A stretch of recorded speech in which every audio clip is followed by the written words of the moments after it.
When Tucker Carlson interviewed Nick Fluentes, the headline screamed platforming Nazis. But the true story is a little bit more complicated than that. Politicians like Ted Cruz and Randy Fine lash out with extreme rhetoric. Media figures like Ben Shapiro shape the conversation for millions of Americans. And the hypocrisy is staggering. From celebrating violence to twisting religion and ideology to justify genocide and war, here are some of the people who are setting the tone in 2025. This video will expose a few lies, double standards, and just moral failures of today's right-wing elites, and what happens when outrage becomes more important than the actual truth, as well as a little bit of my opinions on some quotes of some, high-profile people who claim to be Republicans. So grab a drink, and whether or not you agree with me or you think I'm an absolute moron, this video is going to be entertaining. So before we get started, I'm going to introduce myself, and I'm going to be quick. Don't worry, I'm going to get to the screaming, window breaking, desk throwing, chair flipping stuff very, very quickly. Just hang with me for just a second. My name is Kane, and I thought that this channel was only going to be for finance. But I just couldn't freaking help myself. I'm 24 years old, and I have watched the country that I used to love be corrupted and destroyed from within, while the generations before me sat by and did absolutely nothing to stop it. I have watched political elites lie to us election after election. I have seen nothing but broken promises, and I have watched both my life and everyone else's life around me do nothing but get harder, all while the politicians keep saying the same freaking thing. If we just get them back in office and get the other guys out, all of our problems will instantly be fixed, right? I don't think Democrats are the problem. I don't think Republicans are the problem. I think this is actually a battle of good versus evil. I think that there are a few good people on both sides, but there's far more evil people on both sides, honestly. What are my political beliefs? First and foremost, Christ is king. Second, I believe in America First policies. And I believe that open and honest conversations are the only thing that can help this country. I would also consider myself a part of the America First movement. And I am one of many voices of my generation who is sick and freaking tired of sitting around doing nothing. I am sick and tired of everyone being scared to upset or offend someone else. I do not believe that we need to hate our enemies, but I do believe we are supposed to fight our enemies. We are supposed to call out evil, call out hypocrisies by our so-called leaders. And by not doing so, you are letting this evil grow and fester into a poisonous, disease-ridden country that we have today. Evil will always prevail when good men do nothing.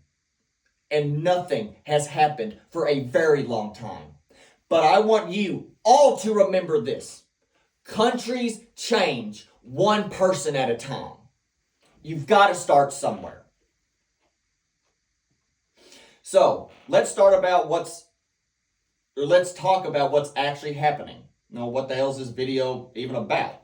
So, on October 27th, Tucker Carlson interviewed Nick Fluentes, who has been described by multiple outlets as a white nationalist and anti-Semitic.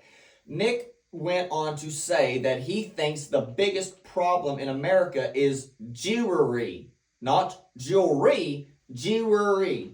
Tucker then pushed back with a few questions, but he didn't scream, yell, or slap Nick for these horrible remarks. Instead, he simply talked with Nick. He had a conversation with Nick. A pretty open and honest conversation, I think at least. And I believe since he had a conversation with someone with the belief that Nick has, he has been attacked. He has had violence called upon him. He has been called Hitler in modern day. And those two have been called the two most dangerous anti-Semites in America. Talk about an overreaction. Or as white chicks say, a bitch fit. Huh. Here, I want to tell you some quotes. All right, let's start with good old Ted Cruz, little slimy little Ted Cruz. Quote, if you sit there with someone who says Adolf Hitler was very, very cool and that the mission to combat and defeat global Jewry, and you say nothing, then you are a coward and you are complicit in that evil. Okay, I get where he's coming from. Hot take, I don't think Hitler was a awesome dude or very, very cool. However, I think his wording is very interesting because he's like, if you say nothing, you're a coward and you're complicit in that evil. This is coming from a guy who is completely complicit about the genocide in Gaza and everything that's going on. And this is coming from a guy who can't even tell you where in the Bible you're supposed to support Israel. This is a guy who is quoted in saying, when I got into Congress, I was going to make sure that I was the leading defender of Israel in the United States. That's a pretty odd thing to say. Putting another country as one of your top priorities. Anyone in Congress, frankly, shouldn't really care too much about other countries. But this dude openly says that he is the leading defender of Israel. But yet he can't even tell you where in the freaking Bible it says for you to support Israel. And that's what he claims is the reason why he supports Israel like he does. Sorry about the squeaky chair, guys. Oh, and by the way, if you want to know where in the Bible it even mentions this at all, it's Genesis 12. But that was God talking to Abraham. But nowhere in my Bible, at least, did God say there's going to be a country 3,000 years in the future called Israel that was founded in 1948. And if you don't openly condone every single thing that government does, then I, the mighty God, will hate you. I guess they just took that out of my freaking Bible. Anyways, let's move on to the next person. So Josh Hammer. Oh, this pissed me off, guys. This should piss you off too. So who the crap is Josh Hammer? I've never even heard of this dude until a couple days ago. He is a conservative commentator, a syndicated columnist, and host of the Josh Hammer Show.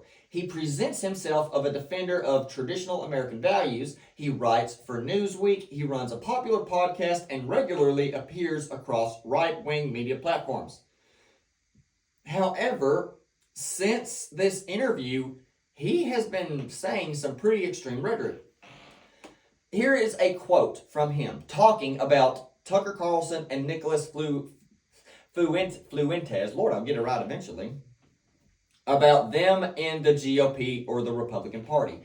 Quote, the Fox, meaning those two, are now comfortably enclosed in the hen house. And unless the fox is neutralized, the victim could be the entire GOP coalition itself. Again, words are important here, people. What exactly does he mean by neutralize? I get it. You can make the argument that he's not saying you need to harm them. He's saying you need to neutralize the ideology. You can argue that he's not openly calling for violence. However, why are we giving these people the benefit of the doubt? They didn't give Tucker the benefit of the doubt, or Nick, or Candace.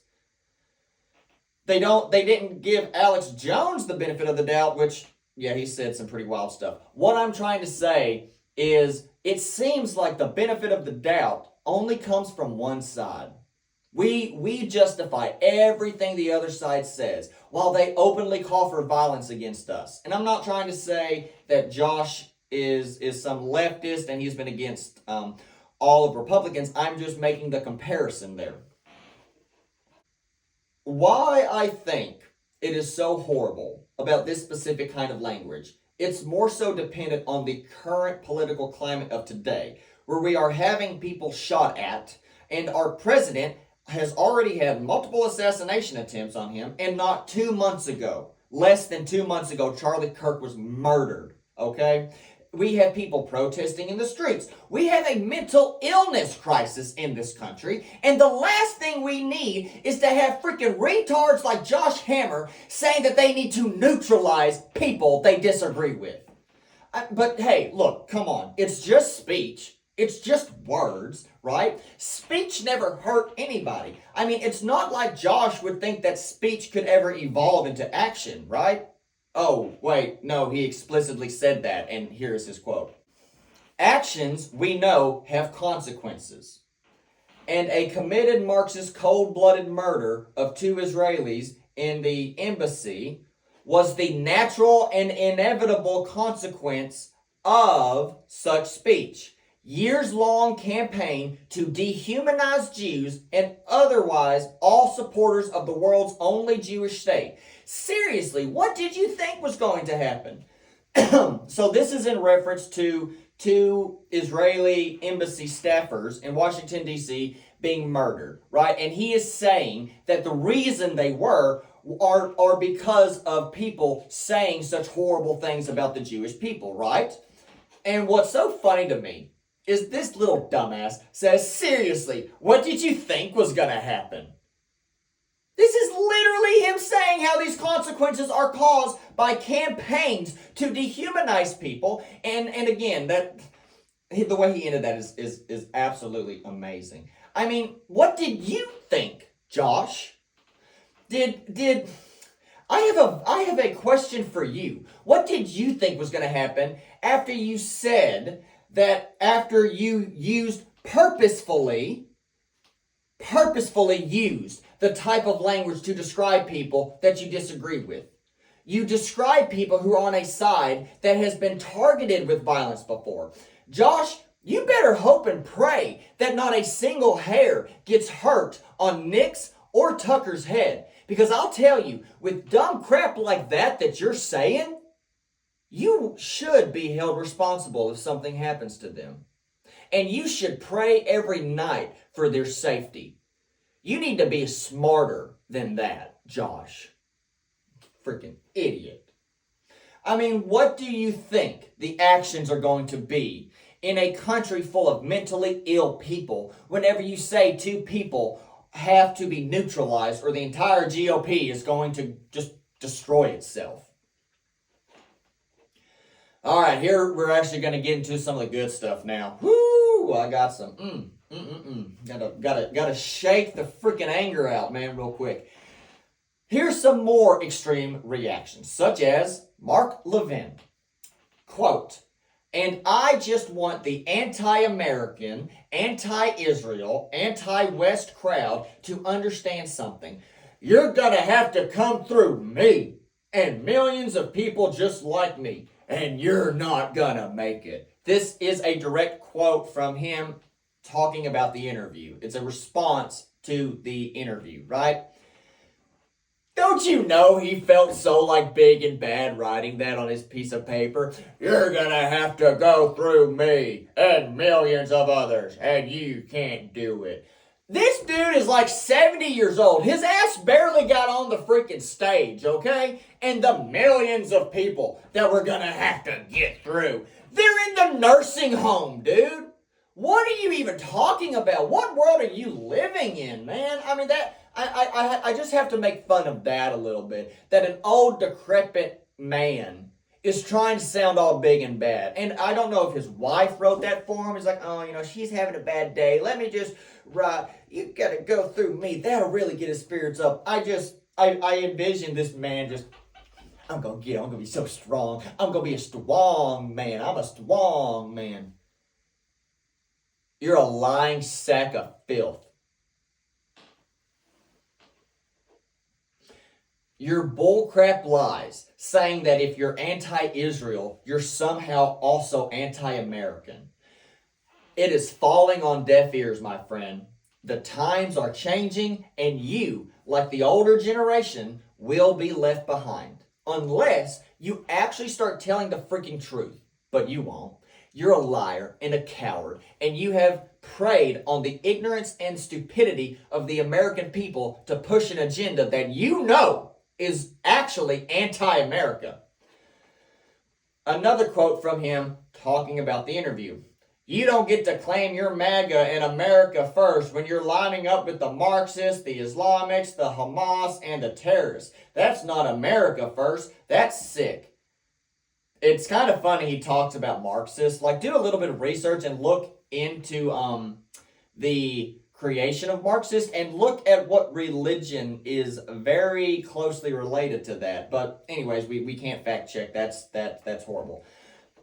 I want to pay attention to the wording of this, though. He said terrorist.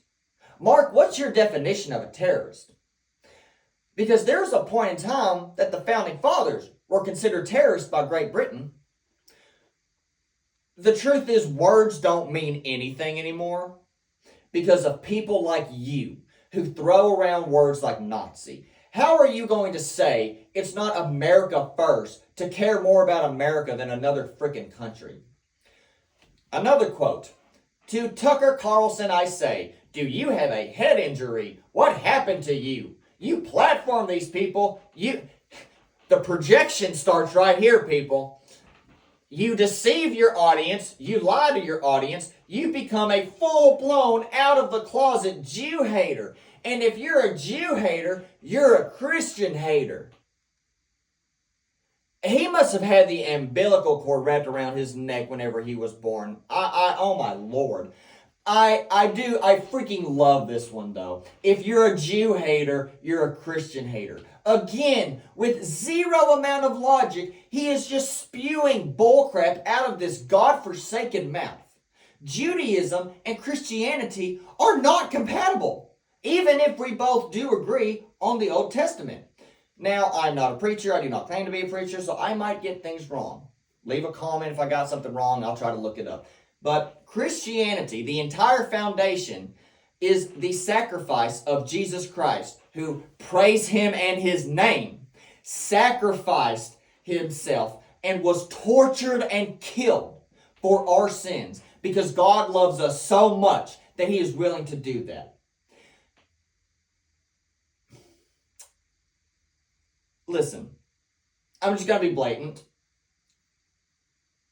2,000 years ago, the Jews killed Christ. And today, in Israel, they spit on Christians. It is a normal practice, and it is actually encouraged in some places.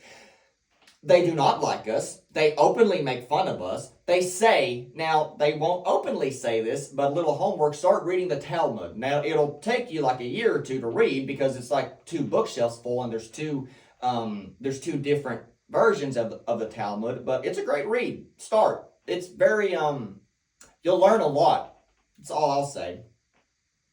But in the Talmud, it says that our God, Jesus, what they believe is he is burning in hell in a pit of semen and feces. So no, we are not compatible. And here's the more important thing. You can criticize the government of a country without being anti-Semitic. And also, you can be blatantly anti-Semitic and not have a problem with Christianity. But again, this is a man who has made a career off of preying on the ignorance of Americans. Another quote, I don't know what the hell to call these people. It'll be the pro-Hitler wing of the Republican Party and the pro-Hitler wing of the Democrat Party. He is so freaking quick to start calling them Nazis. But let's be honest, the left has also been calling people Nazis and fascists for a while. So it's not like he ever had a problem with such language, right? I mean, it's not like using such extreme words matter. Oh, wait. He did have an issue with the left saying this, and he has said that it leads to violence. Let me give you a few of his quote condemning the exact same type of language that he is now spewing out of that fat, bloated face of his. This is a quote from him. Quote, they lie. They hate this country. They want it to be said that you're a neo-Nazi. That's what they want. Let me be clear. Kamala Harris is desperate, and she is promoting the Hitler campaign strategy. Sounds like someone else is getting a little desperate there, Marky Moo. Sounds like they took a page right out of Kamala Harris' campaign. If all we do now is just call people we disagree with Nazis, words actually have no meaning because of people like him. We only have ourselves to blame for eating this bullcrap that people like him have been feeding us like cake for the past 50 years. So, another one, quote, to every politician who is using rhetoric, this language incites violence. Your political opponents are not Nazis. We need to learn to work together without demonizing each other. Okay, so let me get this straight. You were openly saying that extreme speech and rhetoric can and will lead to violence. Well, let me just say, Mark, I completely agree with you on that. However, unlike you, I am not a spineless coward who will change my beliefs on the drop of a dime. I don't think that that type of speech should be used for anyone. Okay? We are not even 2 months after a man was murdered. And in my opinion, he was murdered because the left has been using that type of language for the past 10 freaking years. And you doing it is not going to help a damn thing. Here's another quote. I told you, I cannot stand his slimy ass, dude. The horrific attempted assassination on former President Donald Trump underscores what many of us have been saying for quite some time. We need to tone down the rhetoric, diminish political divisions. It is dangerous, unsustainable, and deeply un-American. This is just another example of blatant hypocrisy that our politicians and elite class use every single day. Again, I think this is horrible because an innocent man was murdered in front of his wife and children, mostly because of language exactly like this. But whenever you tell people that the other side are Nazis, eventually they'll believe it. That's scary.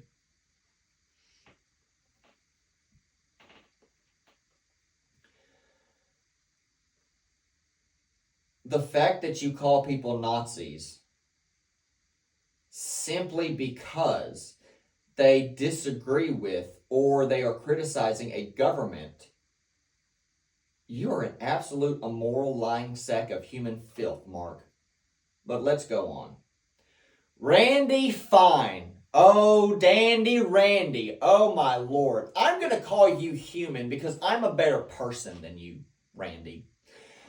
I hate that his name is Randy because I know Randys and I like Randys, and I just want to apologize for all the Randys out there that you have to share a name with this absolute garbage patch kid, okay? Randy Fine. If you thought that Mark's language was bad, if you thought he was a liar, if you thought he was violent, y'all are not ready for Randy. I was not ready for Randy. I don't know how I never heard of him until just a few days ago. So, who is Randy Fine? He is a Republican representative of Jewish religion, representative from the state of Florida. I think that he is a filthy, slimy snake in the grass, disgusting excuse of a human. He is one of the most blatant genocidal maniacs and Jewish supremacists that I have ever seen in my life. That's me being nice, by the way. Why do I say that I'm better than him? Simply because I will at least refer to him as a human, right? Well, I've got a few of his quotes that he has said about not Hamas, not the terrorist organization in Gaza, but the citizens of Gaza, the women and children who live there. He has on multiple occasions said it is completely fine with the starvation tactic, that there is no such thing as an innocent in Gaza, and that he uses demonizing language frequently, okay? Are you ready? I don't think you are. Are you ready? Hope you are. So, quote, he has called for the nuking of Gaza, to drop nukes on it, to kill all 2 million people that live in Gaza. We've killed 70,000 of them, might as well wipe them all out, right? His quote, in World War II, we did not negotiate a surrender with the Nazis or the Japanese. We nuked the Japanese twice to get an unconditional surrender. That needs to be the same here. There is something, this is still his quote, there is something deeply, deeply wrong with this culture, and it needs to be defeated. What exactly do you think is wrong with the culture? Is it that we're not blindly following a president that we don't agree with? Is it the fact that we're not jumping up and down, hoping and praying that we nuke innocent people? Is it the fact that people are criticizing the actions of another country's government? But I know you think that anyone who is not openly hoping that you massacre an entire group of people is somehow anti-Semitic, because you have made that extremely clear before, and I have some quotes to prove that. The fact that you think there is something so deeply wrong with American culture and it needs to be defeated just shows how absolutely insane you are. I mean, do you seriously want to live in a world that no one is allowed to have their own opinion, that no one is allowed to criticize the murdering of innocent people? Actually, no, that's exactly what the hell you want, as long as it's always Israel doing the killing, right? Y'all need to Google the Greater Israel. That's a good read. Why can't you just stop at the wiping out of Hamas, which is a terrorist organization? That would be one thing. But you celebrate the death of women and children. You have said there is no suffering adequate for these people. Talking about the citizens of Gaza. Referring, again, to Gaza as a whole. You are a sick and evil man. But I will still pray to God that He has mercy on your soul. In February of this year, he tweeted, quote, Gaza must be destroyed. Not Hamas, not the terrorists, Gaza in its entirety. Not 3 days after that. This is the worst thing that I've seen. This is, to me, the worst thing in this entire video right here. I hope that if there's anyone in Florida watching this, you call, you email him, you bother the shit out of this worthless human being. I'll tell you why, right here. Quote, 3 days after he said Gaza must be destroyed, he tweeted, Palestinian is just another word for demon. You need help.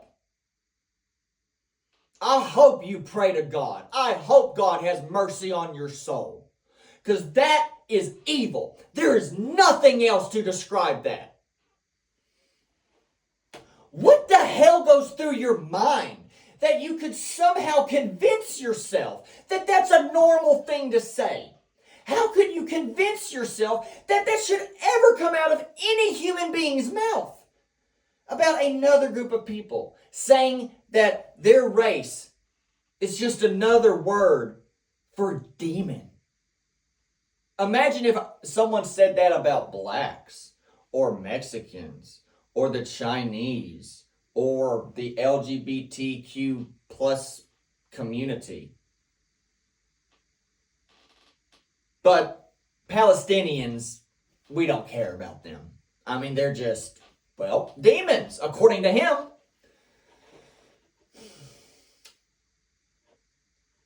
Whenever you hear people saying that the country of Israel and extremist Jews do not believe these things, and that they do not, or they try to tell you that they don't believe that anyone non-Jew is not human, that's some of the freaking proof. Don't let them say that they don't hold these values. Don't let them lie to you that they're only defending themselves. Evil like this just shows you this is not a Democrat-only issue. This is not a Republican-only issue. I don't care who you vote for at this point, because statements like this, that is calling other humans demons, is what proves to me that this is a spiritual battle. It is pretty freaking obvious to me which people are evil. Now, there's evil people on both sides. But those evil people seem to have a few commonalities. But you're not supposed to say what that is. Another quote. Release the hostages. Until then, starve away. This was in response to 15 Palestinians, including children, dying of starvation. Another quote. May the streets of Gaza overflow with the blood of these animals. Quote. I don't think you feed the enemy regarding aid to Gaza. The same article that these quotes are from, he also suggested a fundraiser. For $500, they'll put your name on the bomb. And for an extra $1,000, you get a video of it murdering people. How fun is that? How demented and sick do you have to be to say something like that? To think someone would actually want to see videos of bombs dropping to kill men, kill women and children. It is kind of funny that he said a fundraiser since we're like already paying for the damn bombs they're dropping anyways. But let's think about this for a second. He has publicly said that it would be a good idea. And I get it. He was probably being tongue-in-cheek and joking about the idea. I mean, who would want to pay $1,000 for a video of a bomb murdering people, ripping limbs from innocent women and children, dying, moms holding their babies in their arms as they die? I'm sorry, but that makes my freaking skin crawl. Should be a hot take. That's a disgusting thing to even joke about. We know that he hates the people of Gaza, right? Let's think, what might he have to say about his colleagues, the other people who he works with in government, right? The other representatives. It'll definitely be raving reviews, right? I mean, he's obviously open to criticism, and he is obviously capable and able to have a logical debate with people of differing ideas, right? Well, here's a quote from him about the other representatives that he works with. Quote, I have this distinct displeasure of serving with two overt anti-Semites, Thomas Massie and Marjorie Taylor Greene. It makes my stomach crawl. Now, I'm going to be honest with you. Miss Greene has kind of said some things that were out of pocket, but so I can understand that. But Thomas freaking Massie? What the hell are you talking about, dude? You said Thomas Massie is an overt anti-Semite. Brother, what standard are you using for that? Do we have to, what bar are we having to cross? Because it sounds like to me that, again, if you're not cheering for the deaths of women and children, you're anti-Semitic. What does criticizing a government have to do with being anti-Semitic? That is just a word that you people use to try to have some emotional manipulation on other people to try to make sure they don't criticize you anymore. Y'all are the true cowards. The people who are afraid of discussion, who are afraid of debate, but most importantly, you are people who are afraid of the truth.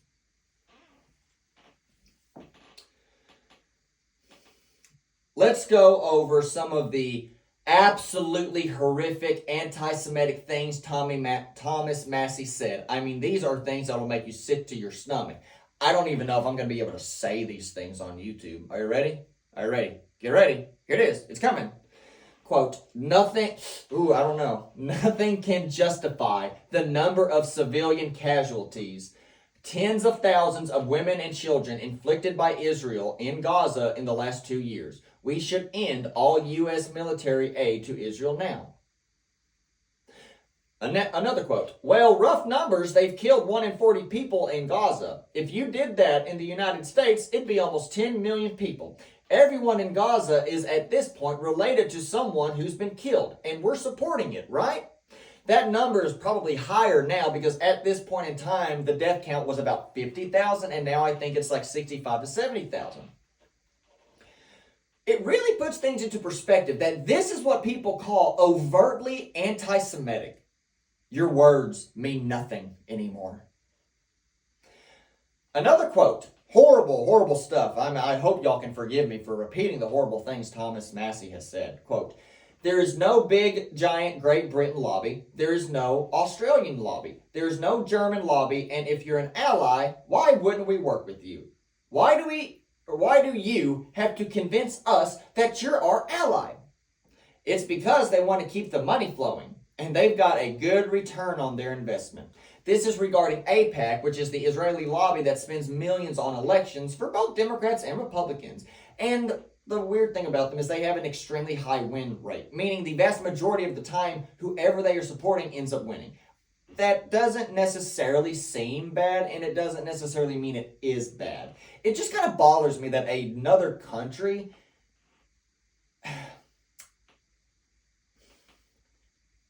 has that kind of pull, I guess. That even if it's just a coincidence, even if it is 100% just a coincidence, that's weird. Okay? Now, this is my favorite quote from him about this. I disagree with your version of Christianity if it requires endorsing the deaths of women and children on behalf of any country. You look me in the freaking eyes and you tell me what is truly going on in Gaza right now would be justified in the eyes of God. God have mercy on all of the lost souls who would say crap like that. If you want to make a comparison to, like, I guess the Crusades, because that's like really the only other, like, you know, Judaism, Christianity type thing that people are like very they're very critical of. One, the Crusades were 100% justified completely. Now, was every single action that every single individual took justified? No, there's always going to be bad people. However, we were taking back enslaved, pillaged, and destroyed lands from Islamic forces that had been conquering the known world. So I think that was justified. But today, they're not fighting armies. Israel is just trying to remove a group of people from land that was rightfully the other group of peoples. Future Kane, the quote that I'm about to give you is from Randy Fine and not Thomas Massey. So, forgot to put that in. So, last but certainly not least, you might have heard this quote in the last week. This is one of the most absolute, absurd things that I've heard in at least the last 2 or 3 months. We have already established that reality and words mean absolutely nothing to these people, and they will use whatever words that they deem fit to describe their opponents or simply to describe people that disagree with them on one specific item. Remember, these are so-called Republicans saying these things, and the only thing that Tucker Carlson, Candace Owens, and other people like them disagree with them on is the country of Israel. Okay? The bizarre fixation and protection of the country of Israel. And simply for that fact, they are viciously and maliciously attacked, lied about, and slandered for their belief. Here's the last quote. Today, Tucker Carlson is the most dangerous anti-Semite in America. He has chosen to take on the mantle of leader of a modern-day Hitler Youth. To broadcast and feature those who celebrate the Nazis, those who call for the extermination of Israel, to defend Hamas, to even criticize President Trump for stopping Iran's nuclear ambition. Friends, make no mistake, Tucker is not MAGA. Talk about a diva, dude. The extermination of Israel. Dude, what are you smoking? You know, honestly, if what MAGA is murdering women and children in the name of another country, or at least supporting it, I'm not MAGA, you shouldn't be, no one should be. This movement has been corrupted, okay? Our government has been corrupted, our mainstream media voices are all corrupted, and what's weird is they're all telling the same message. They all agree on one or two very specific things. And much like the left, if you disagree with them on any aspect of this specific thing, they will do everything in their power to destroy your life and to try and get someone to murder you. That's what this type of language does. If you keep telling people that someone is a Nazi, eventually they're going to believe it, okay? If they're fascist, simply because they don't agree with a genocide, you are making it to where crazy people are going to get violent, okay? They're going to act in crazy ways. We know this is the case because Republicans have been saying this for years. But as soon as it is something that you disagree with, all of your morals and values get thrown out the freaking window. You are spineless cowards, all of you. Okay, here we go.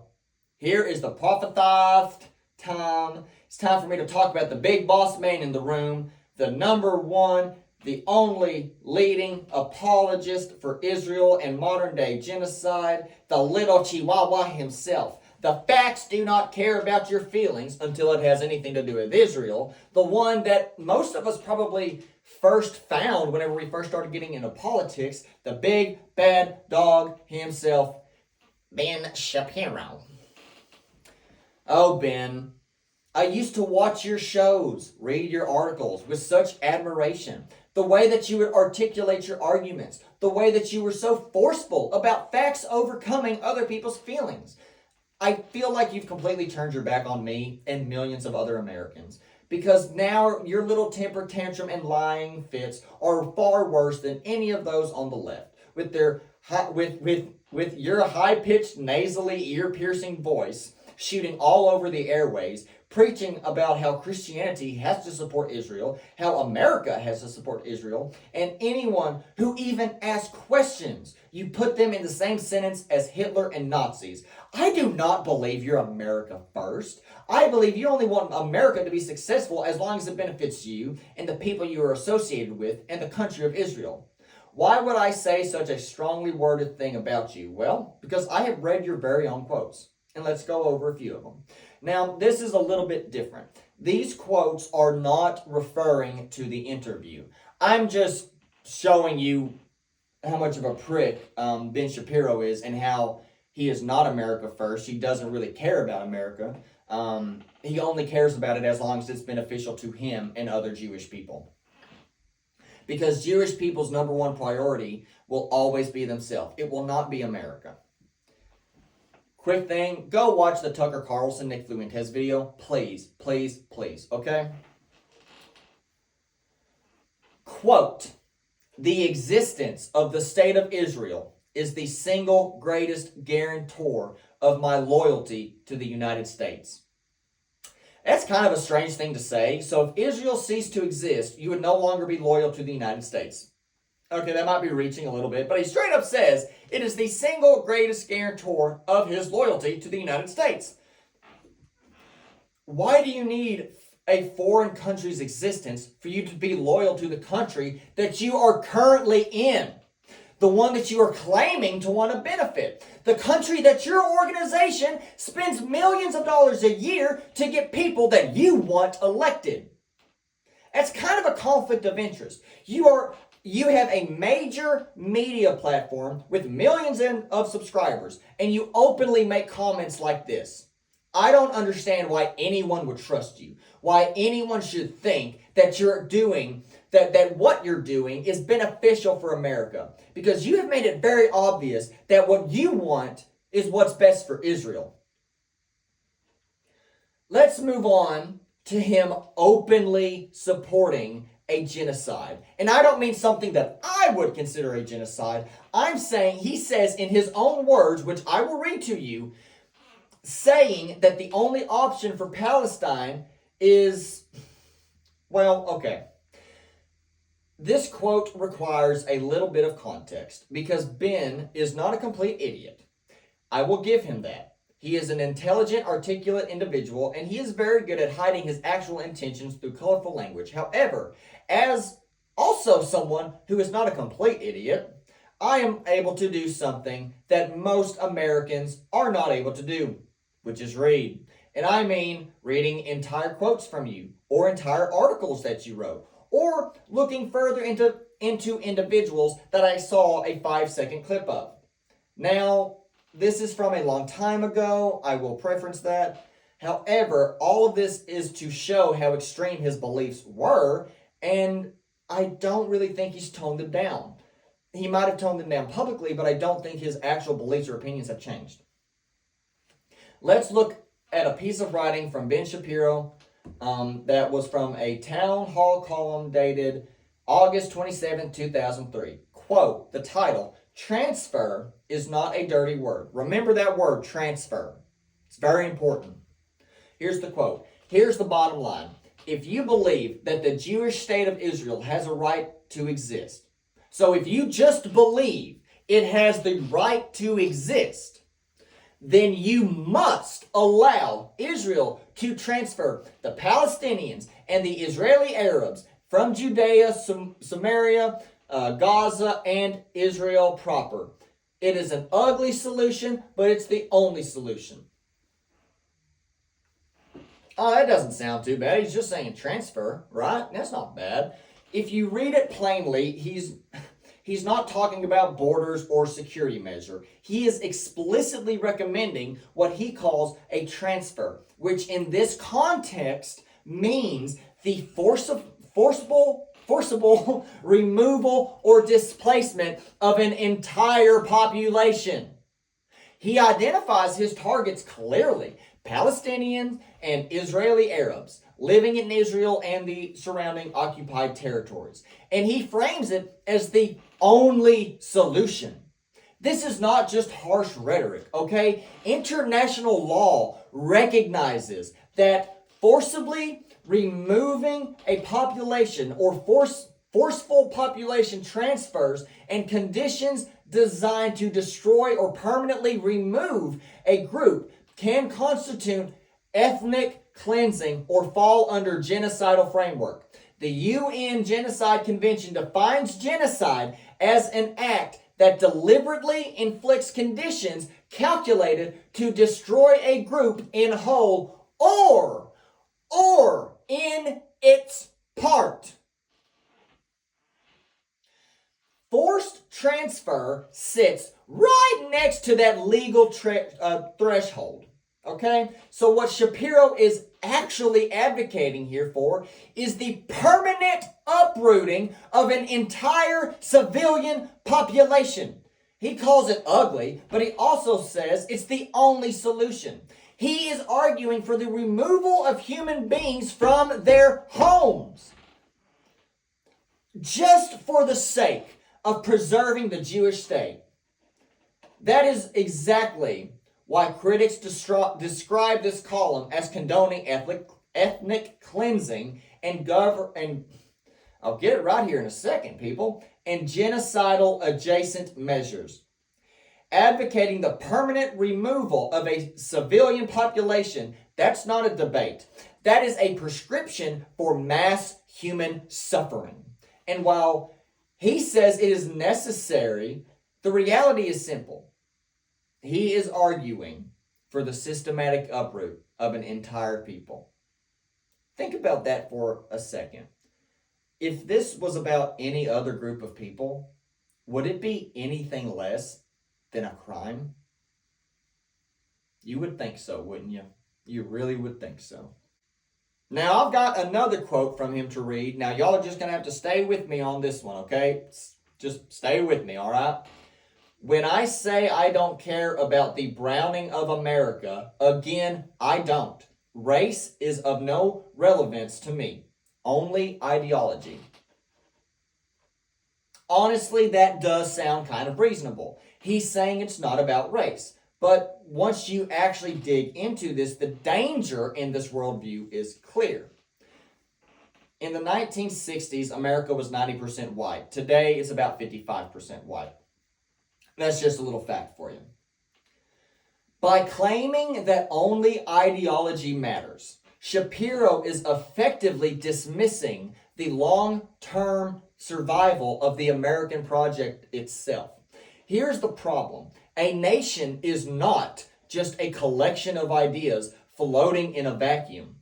America is a country built on shared cultures, common civic values, and a historical foundation. These are inseparable from the people who practice them. To say that only ideology matters is to ignore how cultural cohesion, shared norms, and generational continuity are essential to sustaining a free and functioning republic. And make no mistake, I'm not saying some abstract philosophy. This has real-world consequences. By ignoring who is shaping the next and future generations and focusing solely on ideological alignments, Shapiro opens the door to a radical culture shift, foreign influence, and policies that may erode American sovereignty from within. That sounds pretty freaking familiar, huh? He is essentially saying, I don't care if the American population itself changes, as long as their ideas align with his. And what are his beliefs? Well, we already know he only supports America as long as it's supporting Israel. So to me, his main beliefs are to make sure that these people support Israel and the Jewish people. Which I'm not saying that we need to persecute the Jewish people. What I'm trying to say, why the hell do we care more about another country than our own damn country?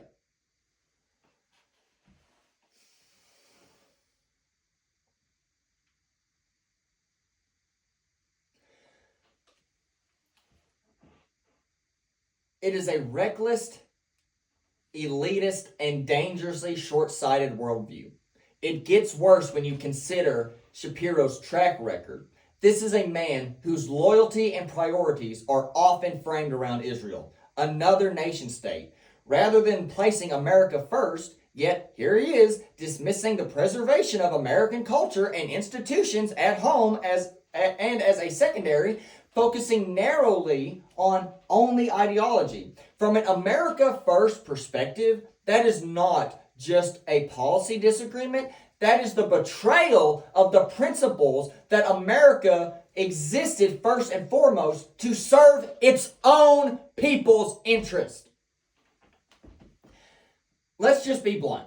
Ideology cannot replace the tangible social glue that makes a nation resilient. A country is more than a set of beliefs. It is a living, breathing system of culture, laws, language, and values passed down through the generations. Shapiro's logic says, in effect, as long as the people think correctly, it doesn't matter who they are, where they come from, or whether they share a historical commitment to this country. That is radically dangerous and deeply un-American.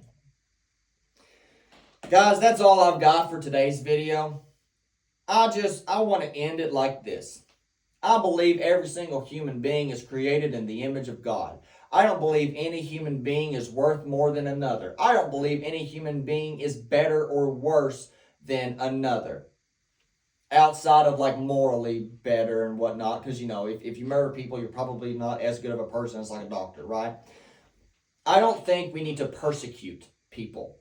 I don't think we need to be racist. I don't think we need to be violent, right? Let's leave the violence to the left, who caused billions of dollars worth of damage and burned down buildings because a fentanyl addict overdosed. Leave that crap to them, okay?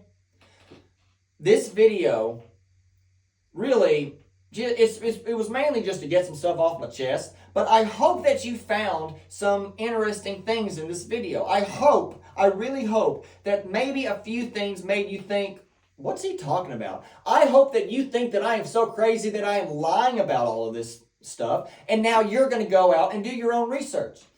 Our country is falling apart because we as a people are too freaking lazy to do the research on what we're supposed to be so passionate about. Instead, we live in a world that we're going to watch a 5-second clip of someone, and that's all the research we're going to do. There is an old saying, a people do not get the leaders that they need, they get the leaders they deserve. And right now, the past 2 generations, their inaction, their compliance, it's what's caused most of what's going on today. And conservatives, what the hell have y'all been conserving? Nothing has stayed the same. We are living in a failed country, and we only have a little bit more time to fix it until it is in a state of decay of which it can never recover from. My name is Kane O'Neill. Christ is King. America should always come first. Thank you, and have a blessed day.